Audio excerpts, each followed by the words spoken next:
Hello, everybody, and welcome to the Foundry Hangout. Today I have Mark Manson from markmanson.net. How are you doing, Mark? I'm good. How are you? I'm doing well.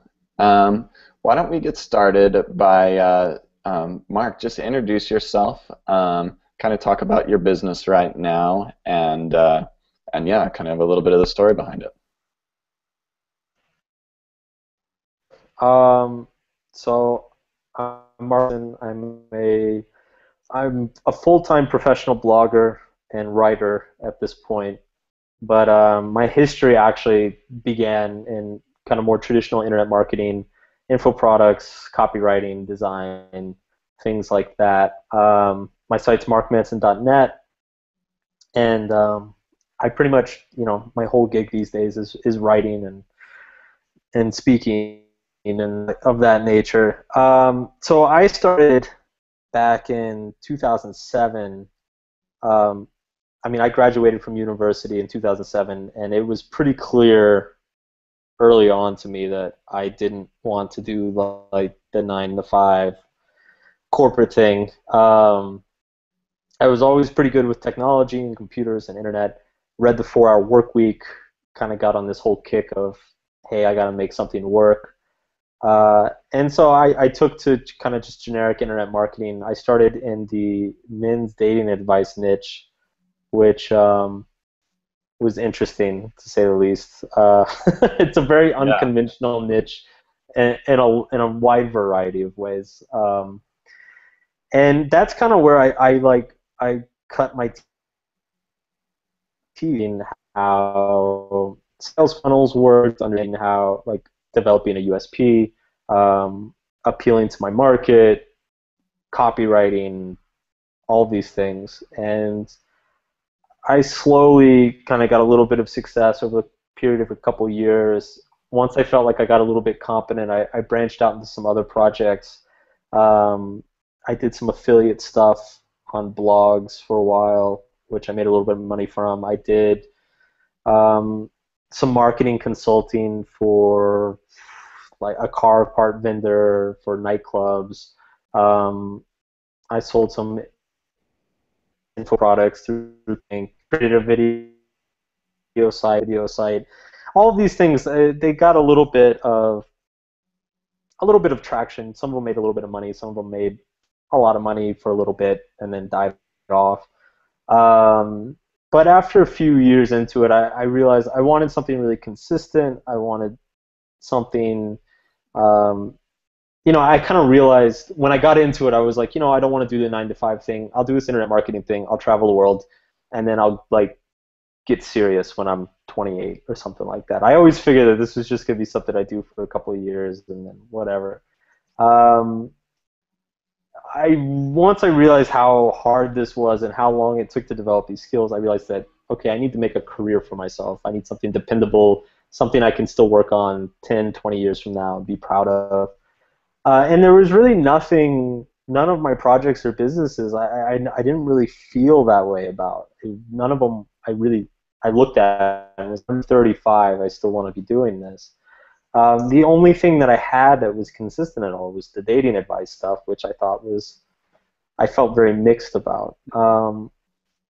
And so I began much more on the writing because the thing that made me unique in the dating advice niche uh, was I was a better writer than most of the other people in the niche, and so a lot of men gravitated towards my blog and became very, very loyal and very kind of attached to it. And so I experimented with really pushing that, like trying to scale that, like putting the majority of my time and effort into my blogging.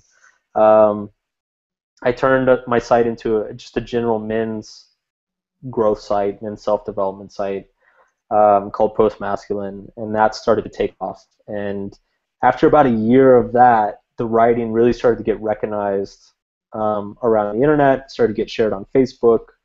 I started getting invited to speak in various places. I came and spoke at University of Utah last year, and then it actually appealed to such a wide audience that around the spring of last year, I had so many women reading my men's site that it kind of seemed ridiculous to have a men's site to begin with. And so then that's the addition to my current site, which is markmanson.net. Um, and basically, I shut down all my other projects and old businesses, and basically became a full-time blogger and writer. And things have grown faster than ever. So it's been a good ride. That's a really cool story, and there's lots of different interesting facets of that. Um, when you came to the University of Utah a year ago, or maybe a little bit more, you mentioned how the modern economy has shifted from maybe information alone or labor to creativity. Can you talk a Mhm. little bit about the creative economy and maybe what that means for entrepreneurs or even new students? Sure. So I talk at the university here. I'll kind of I'll try to sum it up in 3 minutes. A large part of it is actually based on a book called by a guy named Ron Davidson. It's called The Fourth Economy, and basically the argument that Davidson makes is if you look at the majority of human history, it was an agrarian economy. It was um, all economic activity was based on agriculture and land. And so people who own the most lands would be the richest and have the most power.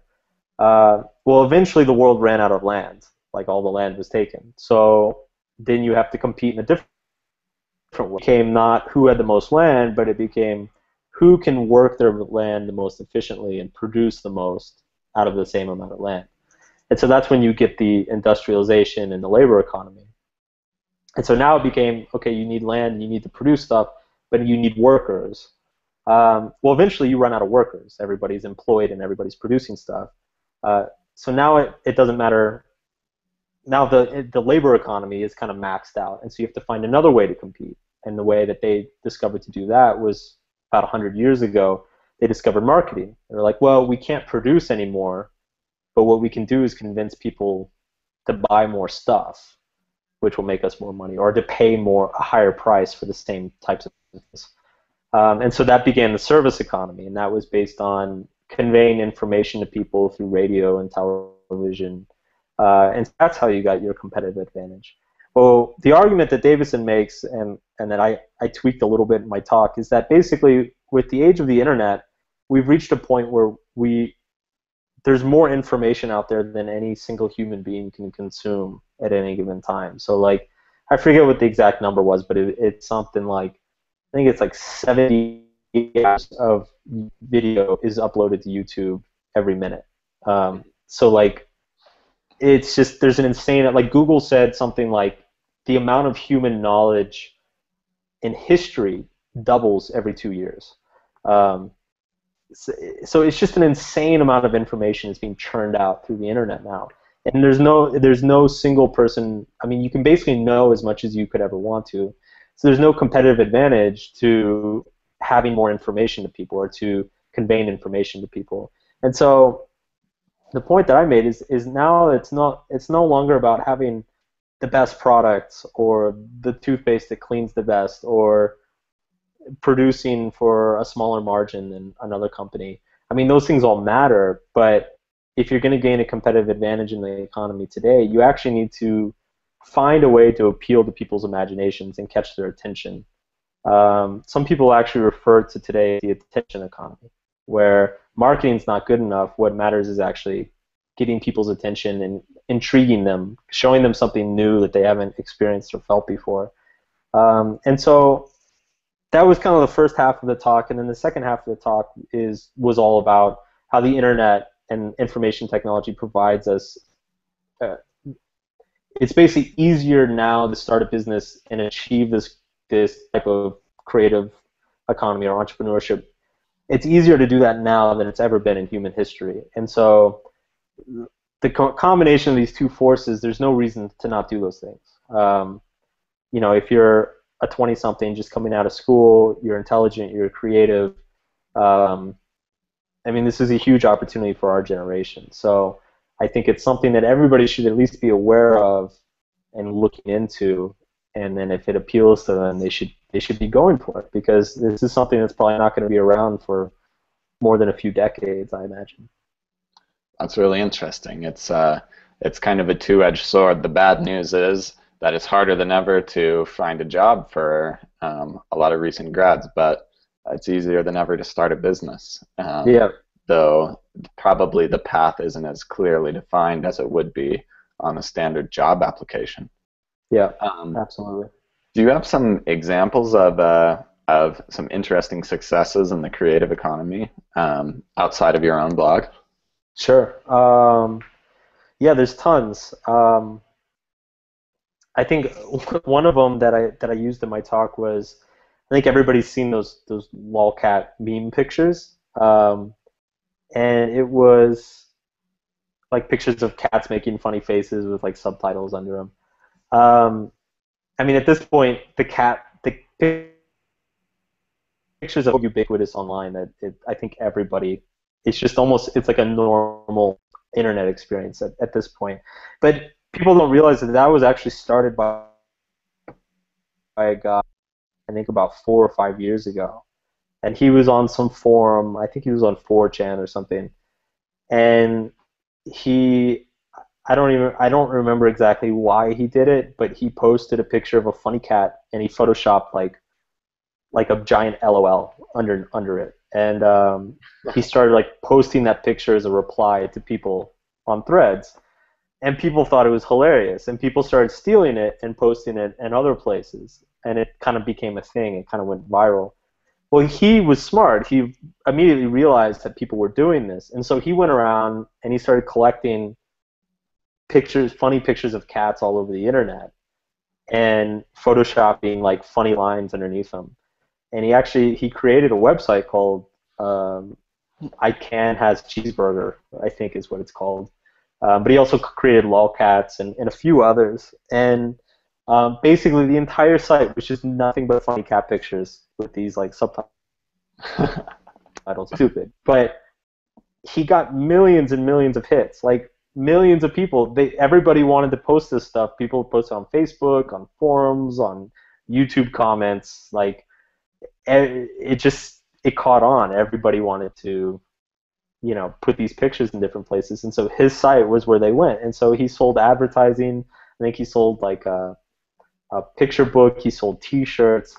Um, and within a couple of years, I think I don't remember the exact numbers, but he was making something like $4 or $5 million a year just from advertisements and merchandise, just from people posting cat pictures on forums. So that's one. A little more practical example would be. I still think that's one of the best stories out there. It's something that's ubiquitous with just laziness or procrastination. Everybody talks about, yeah, if you're looking at cat photos, then you're not doing anything that's worthwhile. Meanwhile, somebody's making $4 million a year behind these cat pictures. I think that's Yeah, fantastic. it says something for sure. Yeah, I mean, I guess the problem with that story is it's not reproducible. Like you can't control or not.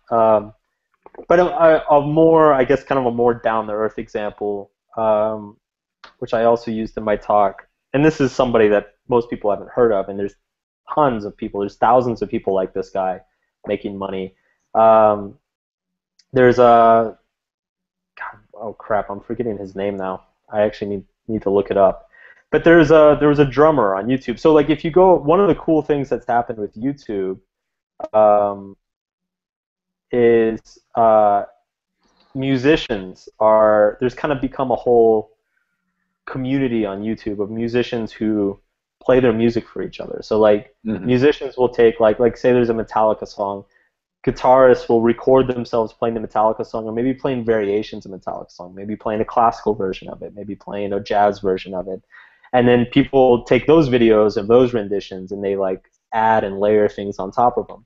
And so you've actually, in the realm of music, you've got this really incredible kind of community that's going on YouTube. Well, there's this guy, Australian guy named Troy Wright, who was a drummer, incredible drummer, but it wasn't like his full-time job or anything. Um, and what he did is he got really high quality camera, and he like put a camera on each of his legs and each of his arms, and then one of like him playing in general.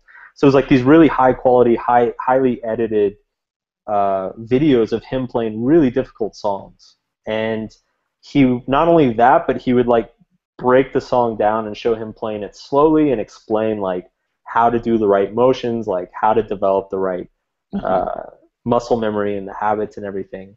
And he developed a huge following. Tons of drummers started following him. Like, I think, let me see how many followers he's got right now. How many subscribers? Yeah, he's got 43,000 subscribers at the moment. And so what he did is he just threw up a web page offering Skype drum lessons and sold them out, and he's been making a full-time living for years as a drummer, basically off of YouTube and Skype, which is crazy if you think about it. You know, Absolutely. how many starving musicians there are out there. And you know, a guy like this can just throw up a web page and a YouTube account and make it happen. So Yeah. So I wanted to talk a little bit more about your story and your personal business experience. sure. And again, you kind of mentioned how you got started in this creative economy. But some of the best stories that we get at the Foundry that are most interesting and most valuable are some failure stories. I was wondering Okay. if you could share a couple of failures or low points in your entrepreneurial journey with us. Oh man. Um, So many to choose from. yeah, seriously, man. I'm trying to think of something that just bombed. Like, I mean, because everything I've done is, I've done so many things that have just not worked out. I mean, for instance, I've invested thousands of dollars in SEO and like seen almost no returns from it.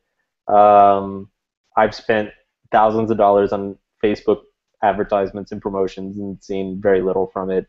Um, I mean, the biggest thing for me to understand. Uh, okay, here's an example. So what my business has basically become, I didn't always understand that, and I think actually this is a good lesson for people just starting out.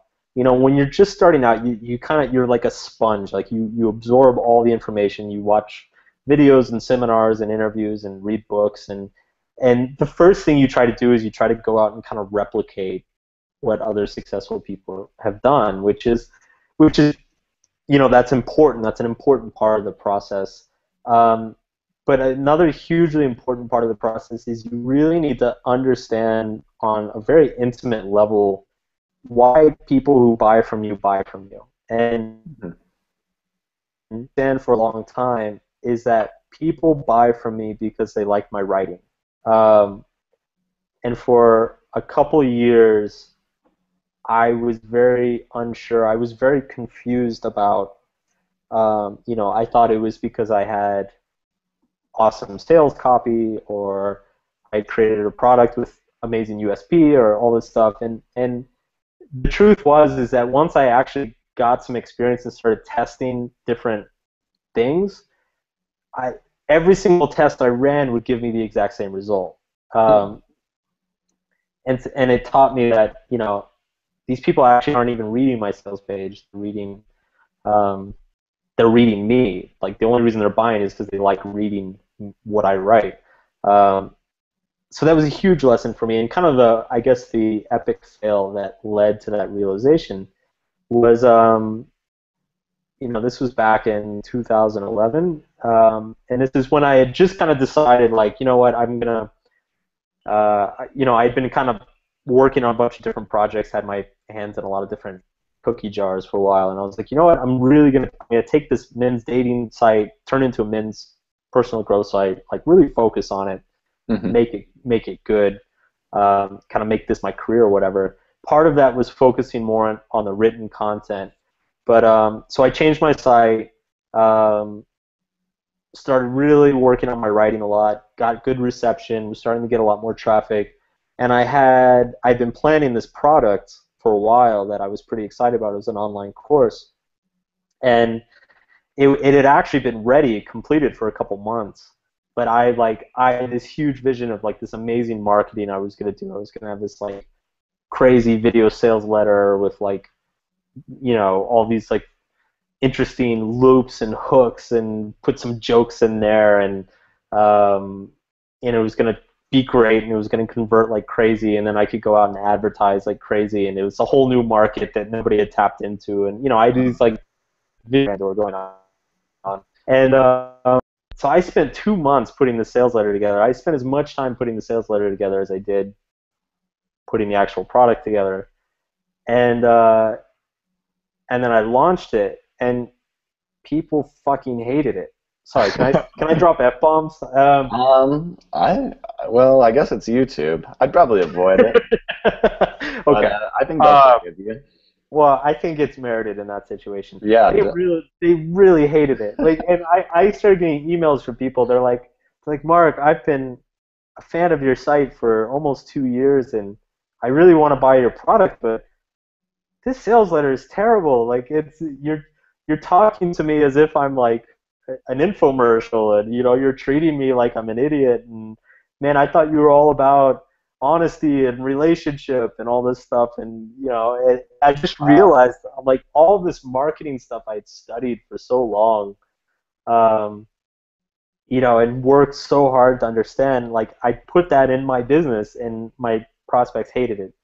And so I kind of freaked out. I took it down. I put up like a really like 3 hours. I just threw together like a really kind of crappy, no BS sales letter. Like, hey, here's the product. Here's the benefits. Money back guarantee. Click here to buy. Um, and I kind of just threw that up as a stopgap. I was like, you know, this is going to convert much worse, but um, you know, at least my readers won't get pissed off at me. Yeah. Um, And so I threw up the dinky little crappy sales page, and the conversion rate was exactly the same. Like, did not change at all. Like, one sales letter Wow. took me 2 months, had fancy videos, like visual editing and jokes and all this stuff.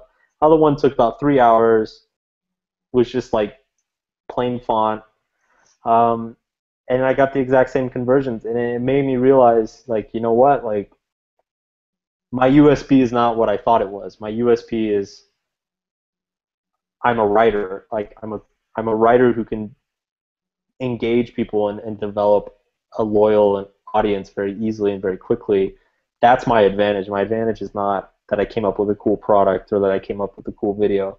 Um, but it's so funny telling stories like this because it's impossible to tell them without them being like one of the best things that ever happened to you. So like um, that's why it's so hard to answer this question is because it's like all my like spectacular failures taught me like such important things that I have built everything on since then. Um, so yeah, I guess that's the story. I think that in itself is a really valuable perspective to have. Yeah. A lot of people, growing up, are really afraid of failure or are really afraid to be wrong. Um, but having that attitude of appreciating your failures and drawing incredibly valuable things from them is yeah, I think one of the best things you can do. Yeah, Starting your own business or your own hustle. yeah, I think it's totally necessary. I think. I mean, you're Uh, not going to make it far. I don't think if you don't handle failure well. yeah. Well, so now while we're on this topic, let's talk a little bit more about some other critical skills that you think a new entrepreneur in this creative economy could develop. That maybe I know there's everything from drumming on YouTube to cat memes, but I'm sure there's a couple fundamentals that people can build on. Sure.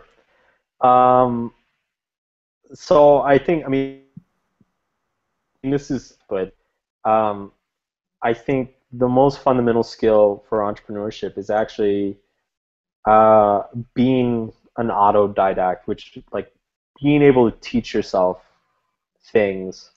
Because every business, like you know, you said at the beginning of the interview, there's not a clear path. Like one of the things that's so difficult about this is there's not a clear path. You know, it's not like we grow up thinking like, oh, you go to high school, then you go to college, then you get a job, then you buy a house, and like when you select this lifestyle, it's not clear where your path's going to go. It's not clear what you have to do next. And so I think it's so important to understand that you have to be able to educate yourself as you go. Each business is going to require different prioritization and different um, understandings of different principles and different skills. And so being able to recognize that and then teach yourself that, you know, being able to recognize like, oh, it turns out that branding is incredibly important to my business. I really need to study that and understand that.